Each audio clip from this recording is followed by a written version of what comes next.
여러분들 TV 프로그램 중에 TV는 사랑을 싣고라는 프로그램 아십니까? 우리 대학부 친구들은 모를 수도 있는데요. 네, 벌써 너무 화면이 오래됐죠. 이런 프로가 있었어요.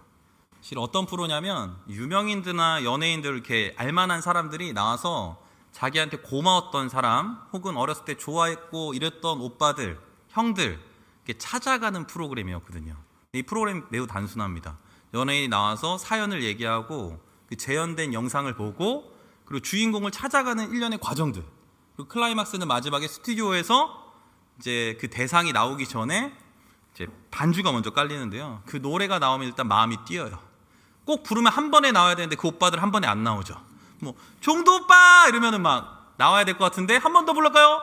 종도 오빠 이러면은 그제서야 막 그 파워으로 그 음악 나오면서 빠바밤 빠밤 나오면서 막 감격스럽게 제의하는 프로그램인데요. 거기 보면은 여러 사연들이 있는데 특별히는 이 첫사랑, 좋아하는 사람을 찾았을 경우에 실망하는 경우가 되게 많습니다. 왜 그럴까요? 제가 분석해 봤는데요.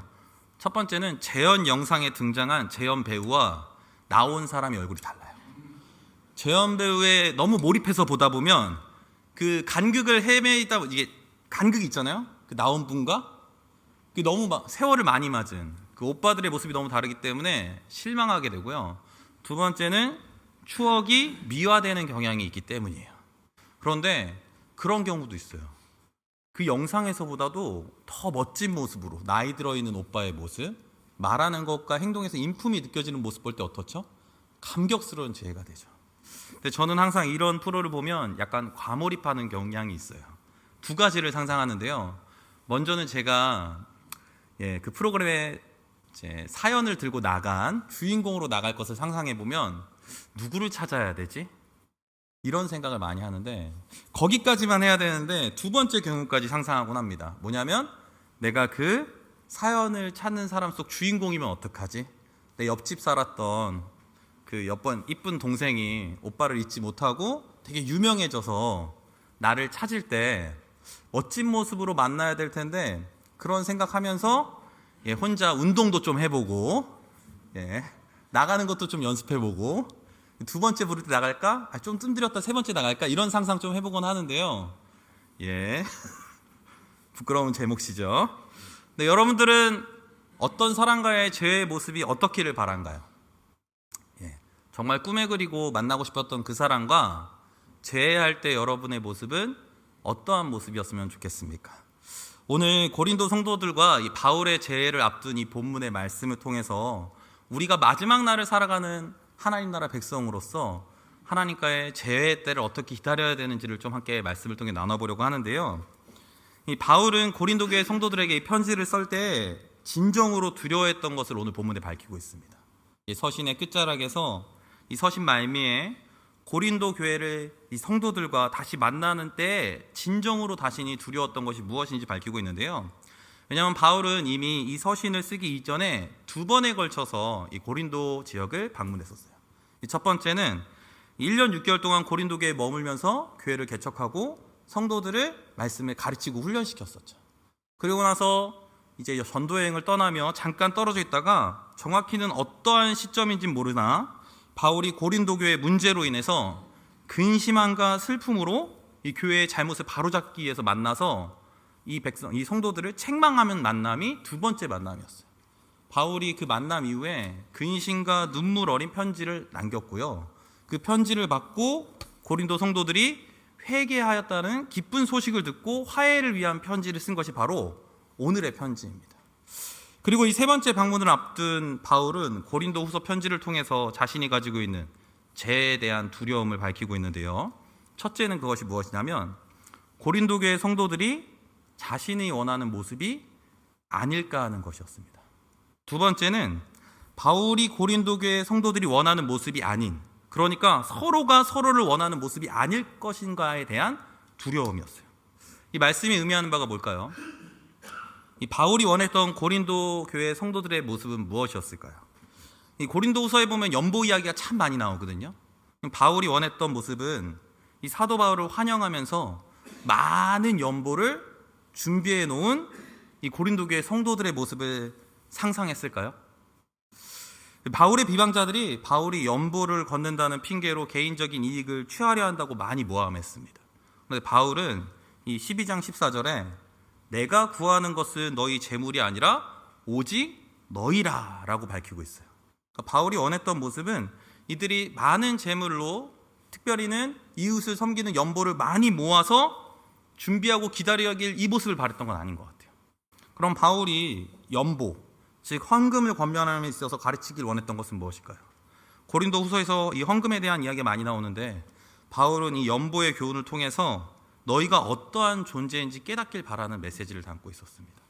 당시 물질 만능 시대 가운데 특별히는 고린도 발달한 문명과 번화한 경제적으로 상업적으로 되게 잘 나가는, 소위 잘 사는 그 지역에 있는 성도들이 물질 만능 시대 가운데 살면서도 그 물질의 노예로서가 아니라 너희는 거듭난 정체성을 가지고 살아라. 물질이 너희를 채우는 것이 아니라 하나님이 너희를 먹이시고 입히시는 분이라는 사실을 확신을, 그러니까 너희는 하나님의 형상으로 세상의 법이 아닌 하나님의 법과 규칙대로 살아야 한다는 것을 가르치기 위해서 연보에 대한 권면을 했죠. 그리고 바울이 이와 같은 경험을, 변화를 경험하고 있었던 마게도냐 성도들의 연보 소식을 전합니다. 그런데 우리가 이 모습을 보면서 착각할 수 있어요. 이 마게도냐 성도의 연보를 이야기하면서 바울이 마치 경쟁심을 불러일으켜서 이 다단계 판매업소에서나 실적을 부추기는 마케팅적 이 요소처럼 봐라, 마게도냐 성도들은 이렇게 많이 했는데 너넨 더 잘 사니까 더 해야지, 이런 말을 하고 싶었던 게 아니에요. 뭐냐면 실제로 변화된 삶을 살고 있는 그들을 통해서 물질이 다가 아니라는 것을 얘기하고 있어요. 너희 형제들의 삶에 나타난 변화가 주는 도전과 유익이 무엇인지 보여주는 거죠. 저희가 젊은 날에 이 고등학교 친구들을 대상으로 한, 중고등부 친구들을 대상으로 한 연합수련회를 몇 차례에 걸쳐서 했는데요. 그때 남목사님과 참 어린 나이에 그때 사역에 되게 뜨거움을 가지고 했을 때 각 지역에서 모이는 친구들이 모이면 좋은 점이 하나 있었어요. 뭐냐면 사는 환경도 다르고 여건도 다르지만 그 안에서 저마다 신앙으로 씨름하는 친구들의 이야기가 사실 목사님의 설교보다도 애들한테 더 큰 도전과 감동이 되거든요. 와, 저런 환경 가운데서도 저 친구가 저렇게 믿음 생활하네? 그 모습을 보는 것만으로 도전이 되는 것처럼 그러한 방법으로서 마게도냐 성도의 성금 연보를 이야기하고 있는 거죠. 마게도냐 상황이 어땠나요? 고린도보다 풍요롭지 못한 지역이었습니다. 그리스도인으로 사회적 불이익을 겪을 때였고요. 글라디오스 황제 때에 찾아온 지진과 기근으로 이 마게도냐 교회 성도들은 다 어려운 시기를 보냈는데 그 가운데서도 자기보다 더 어려운 예루살렘 교회를 위한 연보를 준비했거든요. 그러면 이 사람들은 어떤 사람들이에요? 삶의 물질이 필요한 요소이나 절대적 요소가 아님을 보여주는 그러한 신앙의 케이스로서 거론하며 너희도 그렇게 할 수 있다. 너희가 받은 복음이 그와 같고 너희가 나에게 들은, 너희가 새로 거듭난 인생, 마게도냐 성도들과 동일하게 받은 은혜가 있고 그리스도가 너희 주인이시니 너희도 할 수 있다는 것을 보여주기 위해서 이야기하고 있는 거죠. 바울이 자신의 가르침, 그러니까 그리스도 안에서 새로운 피조물이고 이전 것을 지났으니 새 것이 되었다라고 말하는 사실을 깨닫지 못하는 이전 구습과 사고를 살아가는 그들을 깨닫게 하기 위해서 이 연보를 들어서 이야기한 거죠. 그러면 바울이 가지고 있었던 이들과 만나게 되는 두 번째 두려움은 뭐였을까요? 고린도 교인이 원하는 모습이 자신이 아닐 거라는 생각이었어요. 편지를 쓰는 동안 바울이 고린도 교회를 향한 마음이 변했기 때문일까요? 아니죠. 이 바울은 젖먹이 아이를 그리워하는 부모의 마음으로 고린도 교회를 향한 그 진실함을 보였어요. 바울이 얼마나 절실하게, 얼마나 안타깝게 그 고린도 교회를 위해서 사역하고 사랑했는지는 이 성경이 증언하고 있습니다. 그는 믿음이 연약한 고린도 교회 성도들에게 짐을 지지 않기 위해서 스스로 일하고 젖먹이는 아이들처럼 그들을 위해 헌신했죠. 그러나 이 자신의 사역을 하기 위해서도 이 바울이 그렇게 사랑했음에도 불구하고 이들이 바울을 거절할까 하는 것에 대한 두려움이었습니다.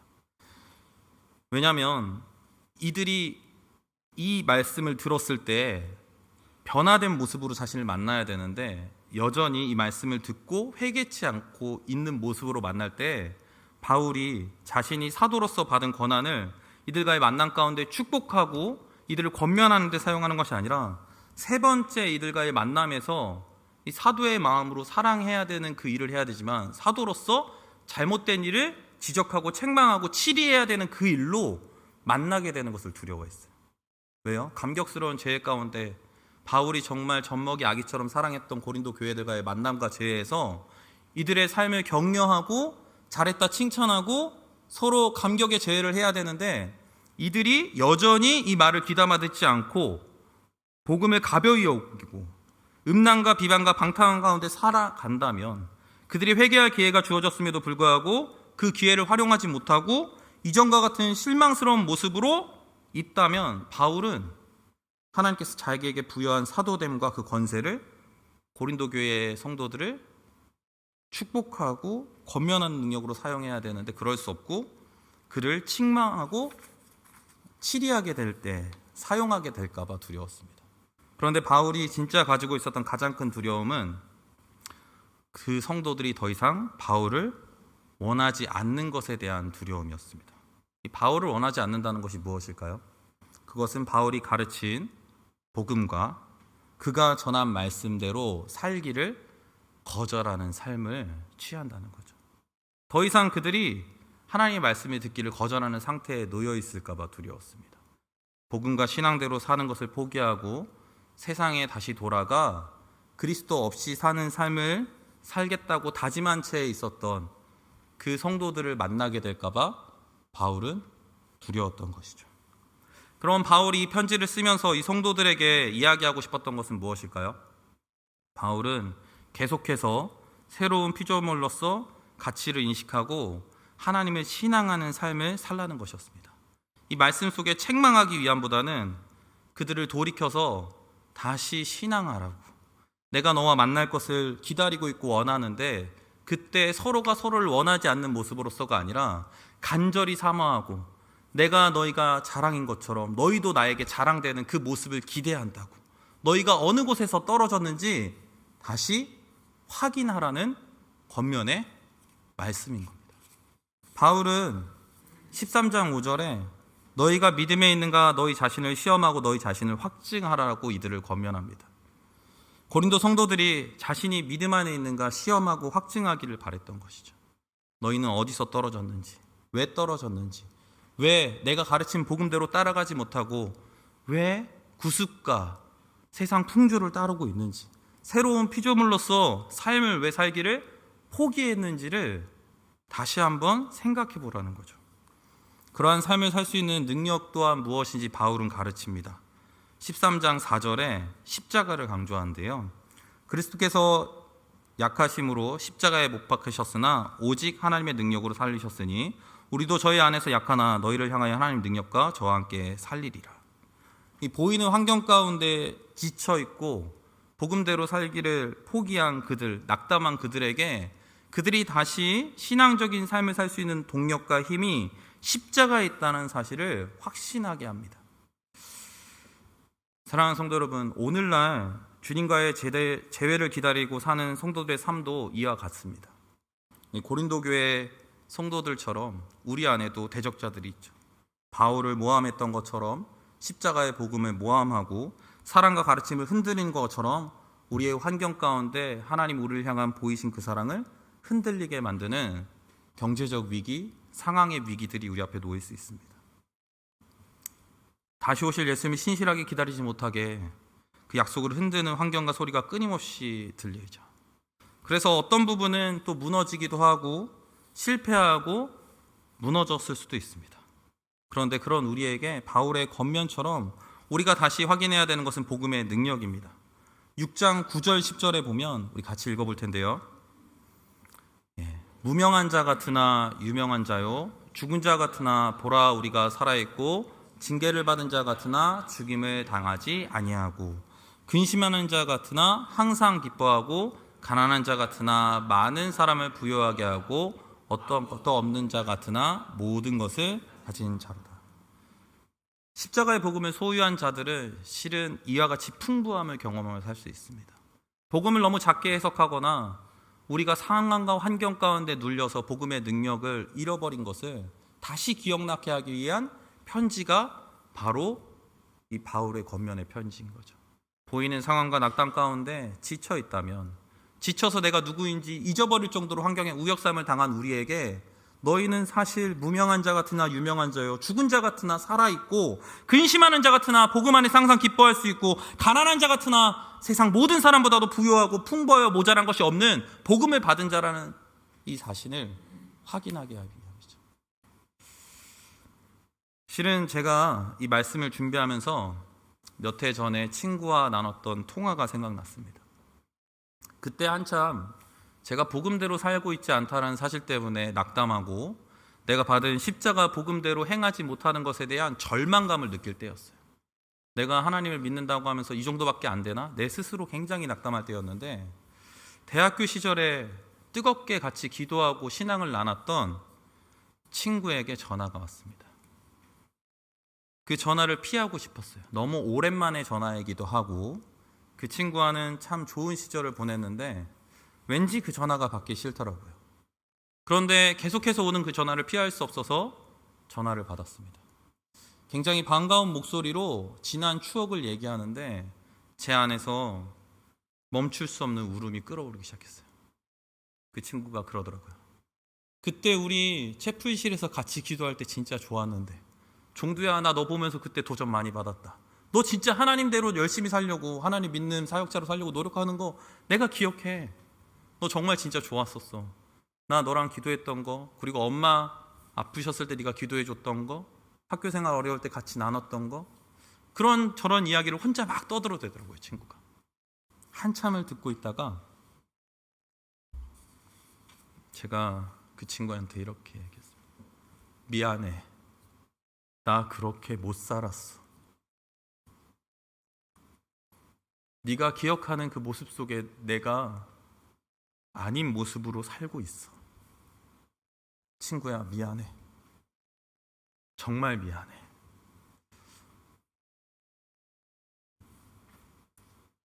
바울이 그들을 가르치고 그들이 바울을 순전하게 따랐던 때가 있었습니다. 그런데 바울이 떠나고 모함하는 자들의 소리와 환경과 부침의 고린도 교회 성도들은 신앙의 삶을 한편 포기하기도 하고 무너진 자리도 있었을 것입니다. 그럼 그들에게 바울이 이 편지를 썼던 마음은 바로 저에게 전화했던 그 친구와 동일한 마음이었을 거라고 생각됩니다. 그 친구가 제 한참 울며 고백하는 소리를 듣며 이렇게 얘기하더라고요. 괜찮아. 종두야, 괜찮아. 넌 다시 그렇게 살 수 있을 거야. 네가 나랑 그 나눴던 기도가, 너와 함께 했던 그 시간들이 나는 아직도 생생하고 너는 하나님이 정말 사랑하고 그렇게 살 수 있어. 그 격려가 시작이었던 것 같습니다. 다시는 십자가대로 못 살 것 같고 다시는 신앙의 길로 못 접어들 것 같아 낙담했던 제게 그 친구의 한마디가 다시 복음대로 살 수 있다라는 내 마음 가운데 가능성과 또 나를 향한 부름으로 들려왔습니다. 사랑하는 성도 여러분들, 여러분들 지금 어떻게 살고 계십니까? 처음 주를 만났을 때 그 뜨거움이 사그러들고 올 한 해를 돌아보아도 순전한 모습보다는 부끄러운 모습이 가득한 채 이곳에 앉아 있습니까? 괜찮습니다. 오늘이 권면은 여러분을 향한 권면입니다. 우리가 마주할 그때를 기대하며 소망하며 살지만 부끄러운 모습으로 설 수도 있습니다. 근데 그때 그렇게 만나지 않도록 오늘 이 권면에 우리가 귀를 기울여야 합니다. 오늘 주님께서 여러분들에게 말씀하시는 것과 같습니다.